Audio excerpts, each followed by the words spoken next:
everybody. And so when I think about that, I think about when you pray, when you meditate, when you dedicate the benefit to others. I mean, think of your friends, think of your loved ones, but think about people that you don't necessarily want to think about. Think about George Bush. Think about Dick Cheney. Think about Ahmadinejad.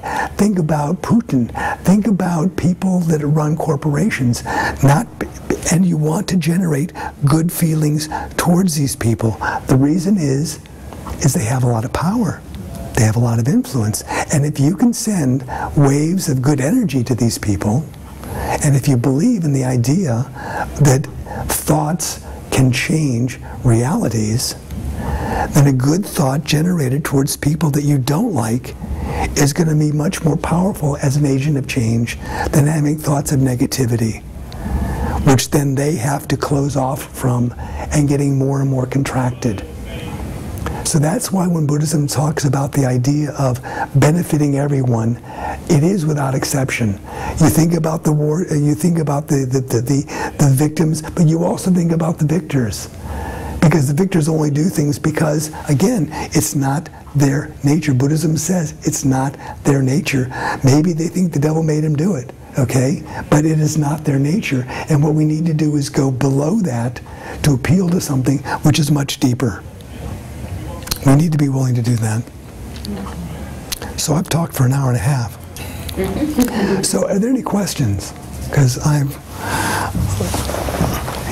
you'll have to rewind me for tomorrow.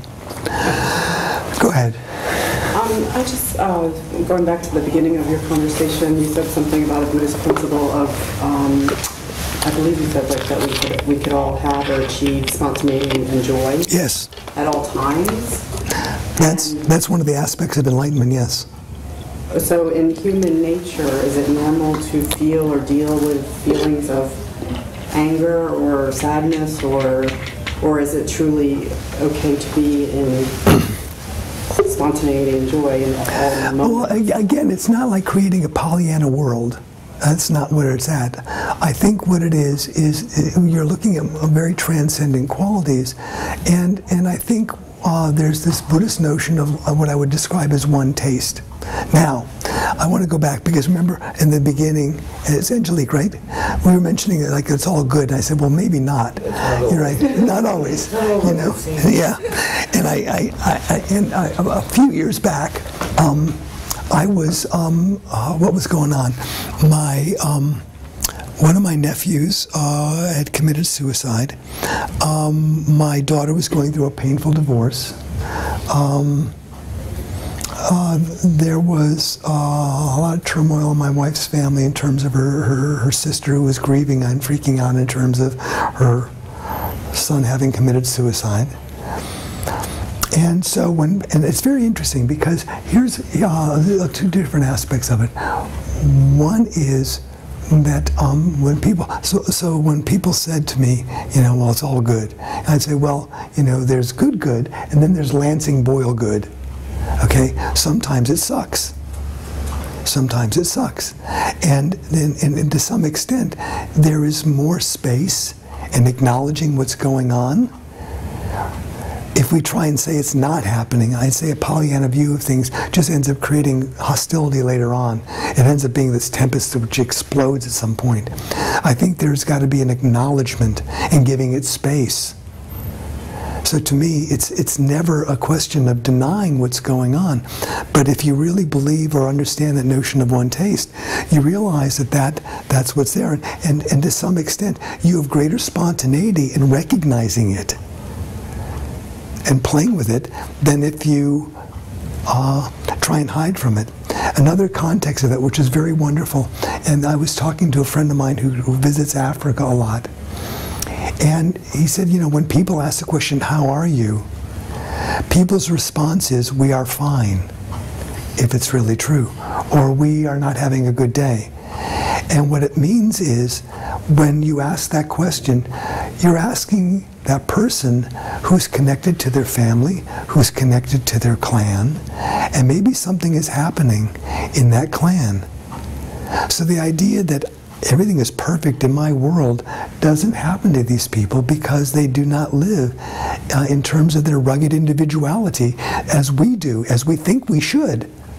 Somehow we think we have to maintain this way of isolating ourselves in perfection, which I think is extremely dangerous. I mean, it's soul killing. So no, I think that spontaneity and joy. I'd say in that situation, the joy is can be tinged with sadness. I mean, it's very interesting. Chogyam Trungpa once talked about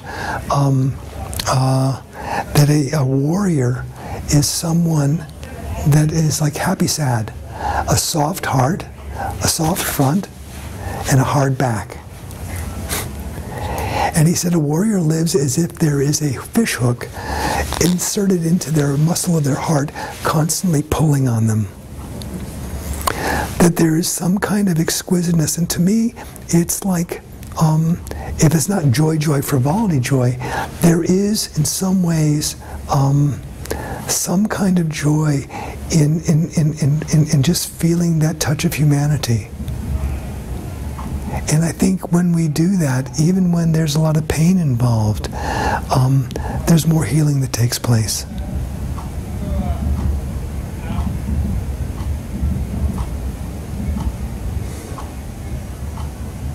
Did I answer your question? Yeah. I just like, yeah.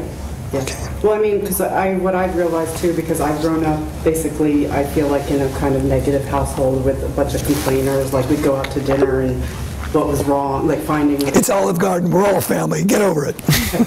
You know, or just in general, like they would, pick out the negative thing, and so.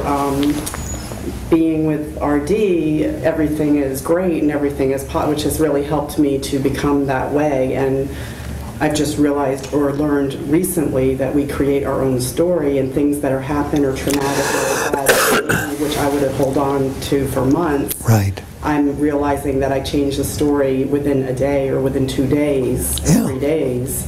Yeah. And so I just, if we acknowledge it and then turn it into the positive immediately, is that, I guess I'm trying to find that balance of that normal, of it's okay to feel anger or feel sadness, but then we can change it into... Well, but at the same time, I wouldn't necessarily have to give yourself a timeline. I mean, certain things you can get over. I mean, let's say if there's a tragic death in a family, it might take a few years. It might just be that way. It might be something that really has a kind of like, very somber quality. That's, and to me, what it is that I really do believe that it's a process. I mean, I think that the grieving is a very, very important path. It really is. Even letting go of a story in a family can be letting go of something, the dying of something, which can actually be grief in itself. Okay? It can be grief in itself when, to some extent, you no longer buy into the story and you watch the story being continued anyway. And then there's a quality of lamentation, which I think is there. We all see that. We all see things that are going on around us that we know could be changed instantly. We do not have to have people starving on this planet. We know that. Okay? But it's true. So I think to some extent there's got to be, I think that lamentation, that kind of sadness, for one thing, if it creates inertia, then it's a problem. Mm-hmm.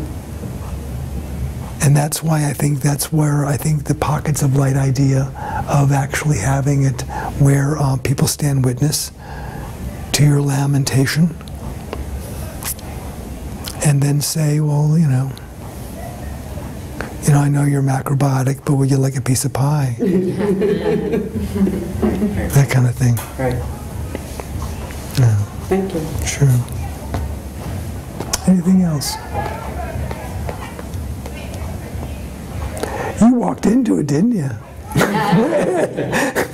We were going to have this just real simple conversation, and suddenly it got real. It got real.